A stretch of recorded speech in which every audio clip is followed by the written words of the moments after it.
पहा नवीन एपिसोड्स एकदम add free.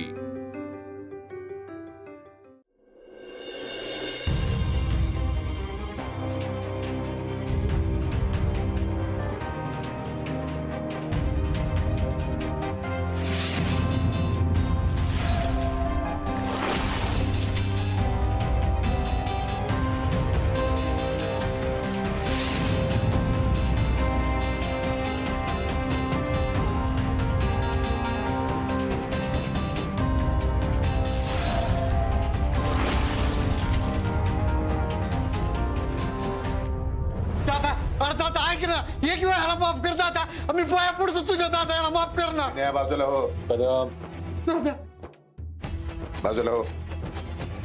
अरे दादा,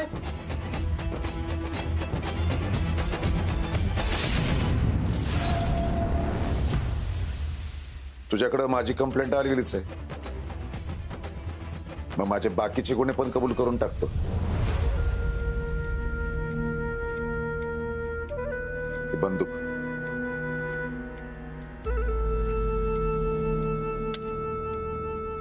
ही बिगर लायसनची आहे, हे गुन्हा नोंद करून। अहो सरकार, काय बोलताय काय तुम्ही? कोणी मध्ये बोलणार नाही, अजिबात नाही। सरकार नेमकं तुम्हाला काय म्हणायचं? अर्जुन, मी हेच सांगतोय, जे काही सांगतोय ते अगदी खरं सांगतोय तुला। अरे ह्या गावात जेव्हा आलो होतो ना, तेव्हा आम्ही फक्त तिघच होतो, मी, विनय आणि तायडी। मी फार फार तर 10 वर्षांचा होतो, विनय आणि तायडी तर फारच बारीक होती। तायडी मला तर वाटतं 5 वर्षाची होती ना। 5 वर्षांची। मिळेल तिथं काम करायचं, कामावरून घरी येताना रात्री उशीर व्हायचा। घरात ही 2 जण चिमुकली भुकीनं व्याकुळ असायची, माझी वाट बघत असायची, म्हणून मी पळत यायचो। मला आठवतं एकदा एका मुकदमाकडे मर 2 दिवस काम केलं मी, आणि त्यांनी मात्र पैसे द्यायला नकार दिला। तेव्हा मात्र मी त्याचीच बंदूक काढली, त्याच्यावर ताणले, मग तीच बंदूक आणि ते सगळे पैसे घेऊन तिथून पळालो मी। तुझ्या कायद्याला फक्त चोरी दिसते रे, पण ती चोरी का केली हे दिसत नाही अर्जुन। आणि त्या दिवशी मला कळलं की या जगात धाकाची भाषा अधिक प्रभावी ठरते। मग माझंच सरकार मी निर्माण केलं, माझाच कायदा, आणि माझे कायदे मी बनवत गेलो। सरकार त्याचं इथं काय? माझं बोलून झालेलं नाही अजून। अहो तुम्ही काय पण बोलू नका। अहो आता ह्या काय पोरांना सांगायच्या गोष्टी आहेत का? मी तुम्हाला रुक्मिणी, पोरं आता मोठी झाली आहेत, त्यांना सगळं खरं खरं कळायला पाहिजे। अर्जुन, एका सरकारी अधिकाऱ्याला मारण्याचा पण गुन्हा केलाय बरं का, नोंद करून घे। जेव्हा या गावात आलो होतो ना, तेव्हा राहायला घर नव्हतं, म्हणून सरकारी दरबारी खेटे घातले, पण काहीच उपयोग आहे ना। घर नावावर करायला, जागा नावावर करायला पैसे मागितले त्यांनी, मग पैसेही दिले, पण तरी सुद्धा त्याने जागा दिली नाही। मग सटक, मग डायरेक्ट त्या असणाऱ्या त्या अधिकाऱ्याची गाडीच फोडली। आणि गाडी फोडायचं कारण हे होतं, कारण तायडी तापानं फनफनली होती आणि राहायला घर नव्हतं। तायडीचा ताप तर टायफॉइड पर्यंत पोहोचला होता तेव्हा। पण हे कोणालाच कळलं नाही रे। आणि हे सगळे गुन्हे असतील ना तर कर ना मला अटक, पण ज्याच्यासाठी हे सगळं केलं ना ते तर झालं ना रे बाळा। घर झालं, पोरं मोठी झाली, शिकली, कमवायला लागले, आणि ते काय पाहिजे? हा, आता मी तुमच्या पोरांच्या आडेत असेन तर परत एकदा मी सगळं स्वतःवर घ्यायला तयार। अहो काय बोलताय तुम्ही? थांबा की. नाही, मी काही चुकीचं बोलत नाही. मीच पोरांच्या हाडात त्यांच्या पोटाला पोर नव्हतं म्हणून मीच बोलत आलोय ना. त्या बायकोला मी घालवली. अर्जुन घरी आल्यापासून तर मी त्याला, पण तेव्हा बी आणि आता बी मी जे काही केलं ना ते फक्त माझ्या घरासाठी. बस माझ्या डोक्यात फक्त आणि फक्त माझं घरच होतं. आणि आताही फक्त माझ्या घरच्यांसाठीच मी विचार करत आलो. सगळं जे काही केलं ते त्याचसाठी केलं. चूक बरोबर काही बघितलं नाही मी. आणि हे सगळं जर गुन्हा असेल तर मला अटक कर. नाही, खरंच कर अटक. अहो आता तुम्ही घर सांभाळताय म्हणल्यावर तुम्हीच करायला पाहिजे की हे सगळं. आता ते कोण काय करणार ना? तुमचंच काम आहे ते, दुसऱ्या कोणाचं नाही. आता पण हे काय बोलून दाखवायच्या गोष्टी आहेत का सांगा बरं? सरकार, तुम्ही सांगितलं ते बरंच केलं. अहो सरकार, काय बोलताय काय तुम्ही? काय चाललंय काय? हा सरकार, चूक याची आहे. नाही सुजा, मी जे बोलतोय ते बरोबर बोलतोय. घर सांभाळायच्या नादात मी घरातल्या माणसांना विसरलो. घर झालं, पैसा झाला, सगळं, पण घरातली माणसंच नाही. तर काय उपयोग आहे मग त्या घराचा? काय उपयोग आहे? ती पोरगी, ती आप्पी बरोबर बोलत होती. घर माणसांनी बनतं. आणि सरकार तेच विसरला.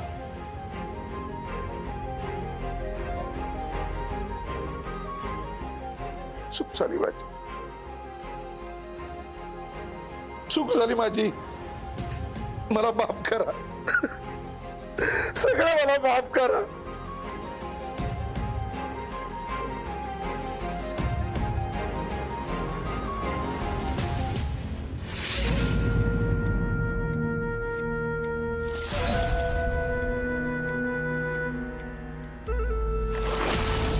ते अर्जुन असं का करतोय माहितीये का तुम्हाला? कारण ती आप्पी आवडते त्याला. अहो तिच्याशी लगीन पण करायचं म्हणतोय तो. काय? त्याच्या बाप जन्मात मी होऊ देणार नाही. त्या अवदेशाचा पाया घराला लागणार नाही म्हणजे नाहीत. त्याला असं सांगून नाही कळणार. मग लाद घालून हाकलून देईन. अहो असं कसं म्हणताय तुम्ही? त्यानं अजून बाकीच्या गोष्टी बाहेर काढल्या म्हणजे. पण त्या गोष्टींची कल्पना अजून कोणालाच नाही. ते कोणाच्या डोक्यात बी आलं नाही आजवर. आजच कोणाच्या डोक्यात आलं नाही, कारण सरकार आणि रुक्मिणी तसं वागत होते सगळ्यांशी. पण आता सरकारच असं वागायला लागले तर कसं होणार? मग शंका येऊ शकते का नाही? नाही नाही, हेऊन चालणार नाही. म्हणूनच म्हणते त्याच्या संग असं बोलून नाही चालणार. आता मी काय सांगते ते ऐका. हे बघा, आपण गोड गोड बोलून त्याच्याकडनं आपलं काम करून घ्यायचं. म्हणजे असं आहे बघा,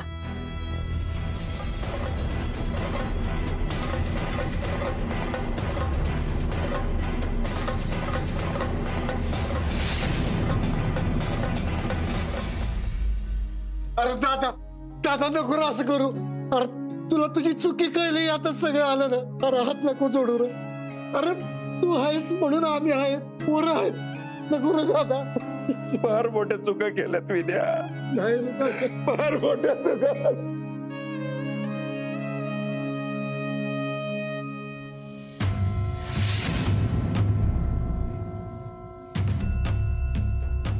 सरकार, तुम्ही नका ना एवढं वाईट वाटून घेऊ. सरकार उठा. बस बस बस बस बस, उठा. सरकार, अर्जुन, लय पाप केलं यात. अटक कर मला. का राहो? बास. मी कदमांना मिठी मारली, आता झालं की सगळं. सरकार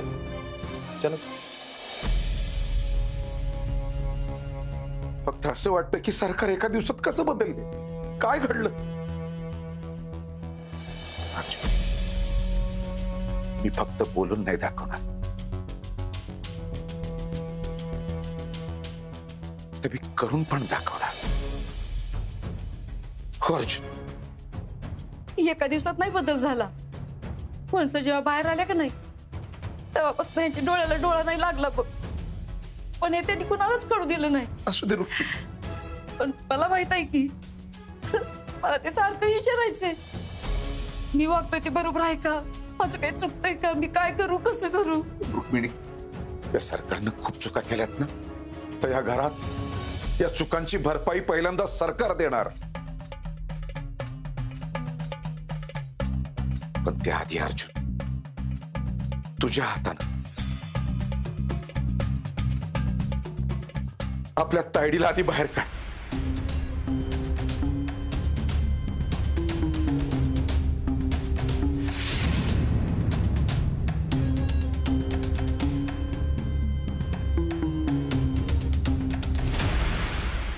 सुषमे, ए सुषमे. बया दमले ग बाई. अरे कधी एकदा त्या हक्कुताईच्या घरातून बाहेर पडते ना, असं झालं बघ मला. सुषमे, अगं चहा टाक की. त्या आप्पीसारखी तुझी बी लई जीप जरा जरा चालायला लागली रे. अहो आता जीप चालणारच ना, कारण माझा हात चालायचं बंद झाली ती. अहो माझा मोबाईल गेलाय का, मोबाईल गेलाय. काय सांगू तुम्हाला, मी आता मोठा इन्फ्लुएन्सर होणार. आणि बघा मग एका एक मोबाईल घेत असतो मी, ती पण फुकट. फुकट? मग माझ्या टायमाला असलं काही नव्हतं बघ. माझ्या टायमाला बघ अख्ख्या गावात एकच फोन होता, तो बी पाटलाच्या घरी. माझ्या टायमाला जर ही काय असला फोन बिना असता तर इतक्या रील्स केल्या असत्या. ए दिप्या, अरे अरे ऐक की. काय झालं अक्का? अगं दिप्या बसला होता, त्याच्याशीच बोलत होते, गेला पळून मुर्दा. अहो त्याचा फोन गेल्यापासून असंच करतोय बघा तो. दिप्याचं मरू दे, तू ऐक. ते सरकार अजून बी तापल्यातच वाटतं. अर्जुनचं आणि सरकारांचं म्हण सकाळी शाळेसमोर लई मोठं भांडण झालंय. अर्जुननं म्हण बेडीच काढली होती सरकारांसमोर. अक्का आमची आप्पी नव्हती ना तिथं? म्हणजे आप्पी नाही वेळ घरात? काय अक्का, झाली का जेवणाची तयारी का नाही अजून? हा ग बाई, जावे बापू आज लवकर आला या. हा, जरा नंतर काम आहे ना मला, साताऱ्याला जायचंय. बरं बरं, तुम्ही या, बसा की, मी वाढते जेवायला. होय होय, या. अक्का कशी आहे तब्येत? बसा, मला काय दाढ भरत्या, मी एकदम बेस आहे.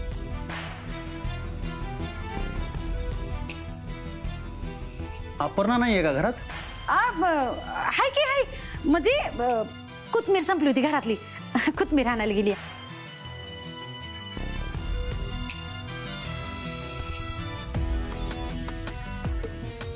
करा सुरुवात. हे राहू द्या.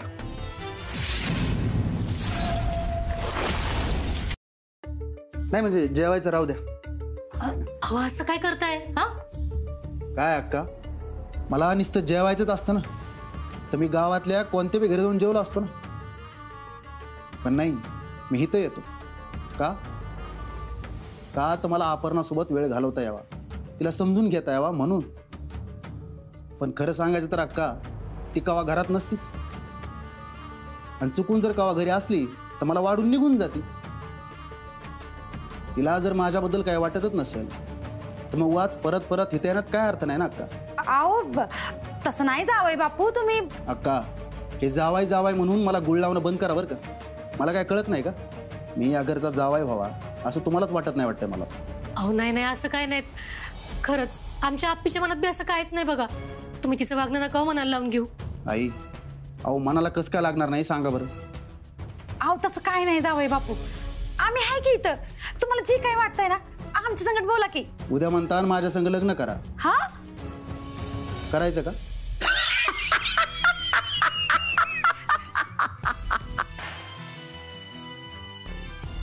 जाऊ द्या जाऊ द्या, माझंच चुकलं. मला ती आवडली, मला वाटलं तिच्यासोबत बसून वेळ घालून जे काय गैरसमज झाले ते दूर करता येतील. पण नाही अक्का, मला असं वाटलं ना ते माझंच चुकलं. असू दे, हे जेवायचं राहू द्या, येतो मी. अहो ऐका की माझं, असं भल्या ताटावरनं उठून जाऊ नका हो. नाही आई, ह्याचं पाप माझ्या पदरी पडू दे, चालेल मला, पण आज नको.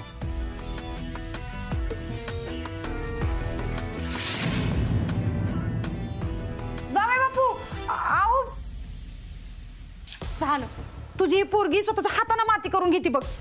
गेलं का नाही सोन्यासारखं पोरग ताटावरनं उठून? हा, किती वेळा समजवायचं ग तिला? सांग बरं. आधी तू समजून सांगत होती, बापू समजून सांगत होतं, बापूंचं ऐकत तरी होती ती. आता कोणाचंच ऐकणं झाल्या. मी तर बोलून बोलून दमले बघ. तुझी ही पोरगी काय सुद्धा. या या राणे साहेब. काय झालं आता? अगं कुठे गेलतीस तू? हा, अगं मम्मी, काय झालं माहितीये का? झालं, मोडलं तुझं लग्न. अगं संकल्पराव भरल्या ताटावरनं उठून गेल्यात, ती पण रागानं. हायस घरात, हायस काय एकदा तरी त्यांना जेवाय वाढायला? अगं एवढं सोन्यासारखं स्थळ आलंय आणि तुझी नाटकं चालल्यात होय. काय सुषमे, माझ्या टायमाला हे असलं स्थळ आलं असतं ना तर मी तर लग्नाला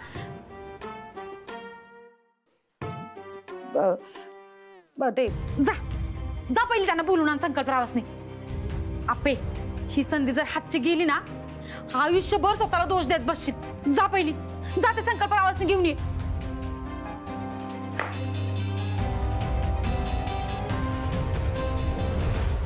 आयुष्यभर तुला मी दोष देत बसलो तायडे, पण आता माझी मला चूक कळली आहे. तेव्हा तुझ्या परिस्थितीच मी अशी आणली होती की तुला पळून जाण्या वाचून काहीच गत्यंतर नव्हतं, दुसरा मार्ग नव्हता. आणि तू तरी काय करणार ग? तुझ्याच्या शिकणं म्हणजे श्वास घेण्यासारखं होतं. आणि हे मला कळायला बी अशीच एक पोरगी भेटावी लागली. ते अप्पी, काय योगायोग असतो बघ ना. आता या घरात कुणीच कोंडून राहणार नाही, कधीच कधीच. दादा, आयडिया आली. हा,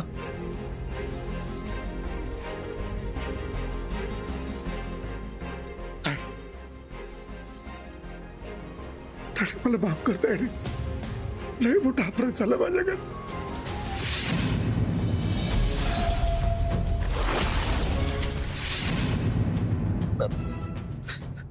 बरोबरच आहे, मी वागलोच तुझ्याशी तसं. तू नाहीच माफ करणार मला. दादा, काय झालंय काय आज अचानक? हो रे, सरकारांच्यात इतका चांगला बदल नवलय या ठिकाणी. नाही, एवढं लगेच नको कॅल्क्युलेशन काढू. हो पुढं. विनया, अरे बघ तायडीला तू तरी सांग.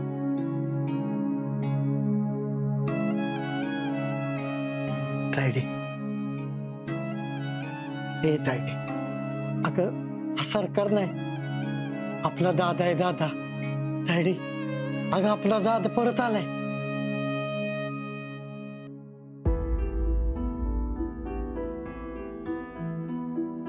काय काय अवस्था करून ठेवली मी माझ्या बहिणीची. नरकात जाईल मी, नरकात. सरकार, हो तुम्ही शांत व्हा की, कशाला त्रास करून घेता? शांत व्हा. माझ्यातलं जनावर जाग झालं होतं, म्हणूनच असं वागलो मी. दादा, अरे एवढं नको कोसो स्वतःला. रुक्मिणी, दिवाळीतलं उठ नाही का घरात? शिके काही घाला, पण माझ्या तायडीला आज अभ्यंग स्नान घाला. अगं रुपाली, जा गरम पाणी कर आणि शिक काही पण भिजत घाल. साडी आहे का एखादी घरात नवीन? सरकार, मी आणली होती साडी. अहो सरकार, काय लावलंय हे? काय चाललंय काय आपल्या घरात? हा, कोणी सांगाल का मला? अरे सुजय गप बस की. अरे कधी नव्हे ते घरात एवढं सुख नांदायला लागलंय. गप बस जरा. नांदवा मग तुमचा सुख. अरे सुजय, जाऊ दे. काय पोरग आहे? तू कधी घेतलीस साडी बाळ अर्जुन? दसऱ्याला आणली होती. बघितलं, दसऱ्याच्या दिवशी घेतली. म्हणजे सणासुदीचा आनंद माझ्यापासून लपवून ठेवले सगळ्यांनी. इतका मी वाईट वागलो. ती साडी घेऊन ये. आज माझ्या तायडीला नवीन साडी घाला.